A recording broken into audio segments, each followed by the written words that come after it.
5ই September শহীদের long March ঘোষণা করা হয়েছে। কেন ঘোষণা করা হয়েছে এটা আপনারা অবশ্যই জানেন যে আমাদের যেসব ভাইয়েরা শহীদ হয়েছে 2024 সালের 5ই আগস্টের গণহত্যায় আমাদের যেসব ভাইয়েরা শহীদ হয়েছে তাদের স্মরণ করার জন্য আজকে শহীদ মার্চ পালন করা হচ্ছে। এটা সারা বাংলাদেশ ব্যাপী, আমাদের ময়মনসিংহ পিছিয়ে নেই, আমাদের ময়মনসিংহ হচ্ছে শহীদ মার্চ পালন করা হচ্ছে।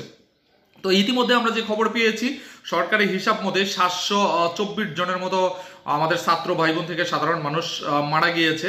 তার মধ্যে আমাদের ময়মনসিংহের 5 জন আছে, যেখানে বিপ্লবকে হচ্ছে বুকে পাড়া দিয়ে মাথায় গুলি করা হয়েছিল, সাগরকে নির্মমভাবে তার বন্ধুরা গুলি করে হত্যা করেছিল।